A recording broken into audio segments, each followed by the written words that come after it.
Hello! In this video, we will be discussing how to summarize an informational text. Remember, informational texts are written to inform you about a topic. A summary of an informational text states a passage's central idea and the relevant details about the topic. Remember, a central idea is what is the article mostly about, and the relevant details help develop or expand on the central idea. When you write a summary of an informational text, you need to remember that it should be short and sweet. It should include the central idea and the supporting details. The supporting details will often answer the who, what, where, when, how, and why about the central idea. Remember, when you summarize the information of an informational text, it only includes the information that is presented in the text. You cannot include things that you know about the topic or how you feel about the topic. It should only include the central idea and the supporting details. A summary should not be a list. It should not be quoting with you just repeating facts you learned about in the text. Nor should a summary be long, where you're retelling everything you learned.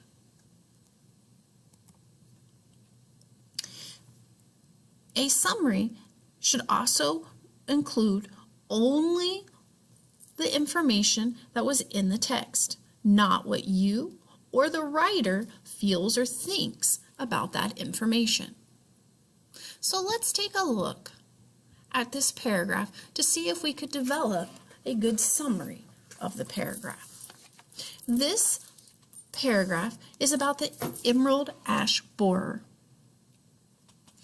It says the emerald ash borer, or EAB for short, is an invasive pest that is threatening ash trees in the eastern United States. Native to parts of Asia, EABs were likely brought to the United States in the wood shipping crates or packing materials used in international shipping. The insect was identified in 2012 by scientists in Michigan who were investigating the widespread death of native ash trees.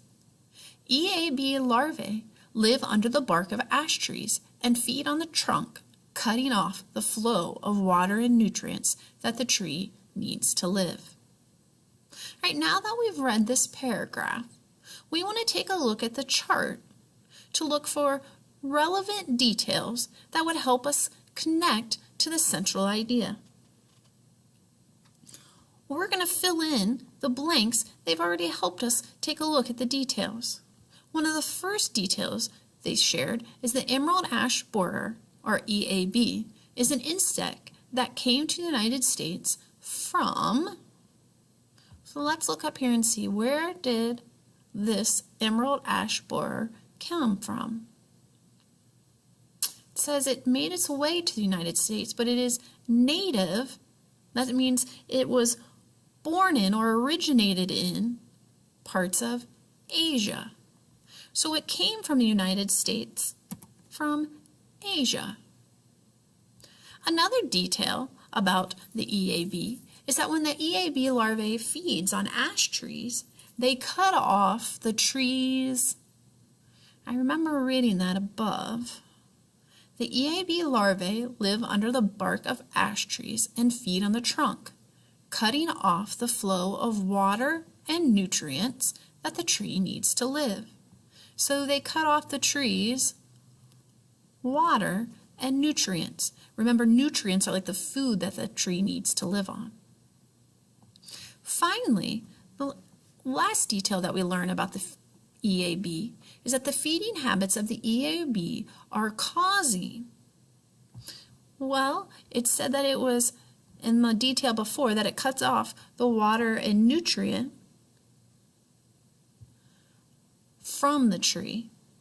So that means it's threatening the ash trees by creating widespread death of the ash tree.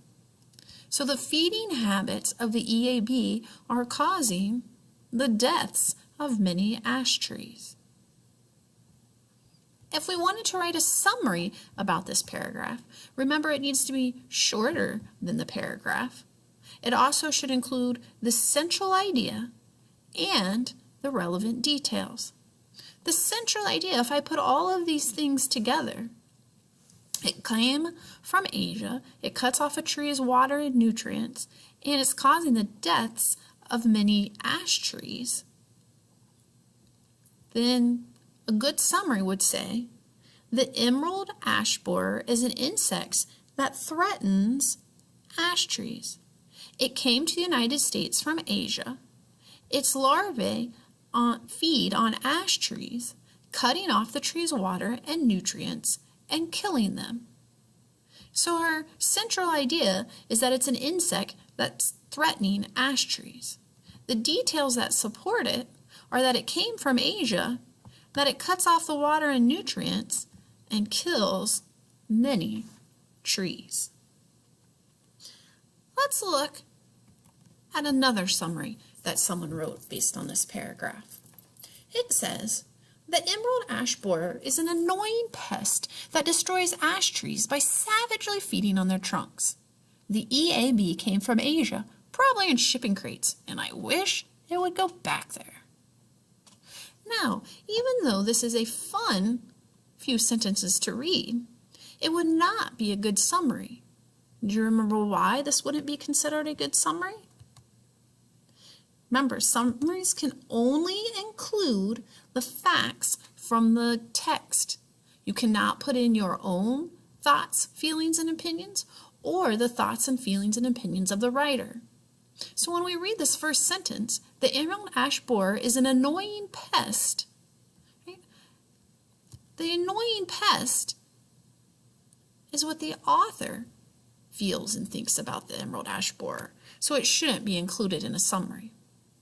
The emerald ash borer destroys ash trees by savagely feeding on their trunks.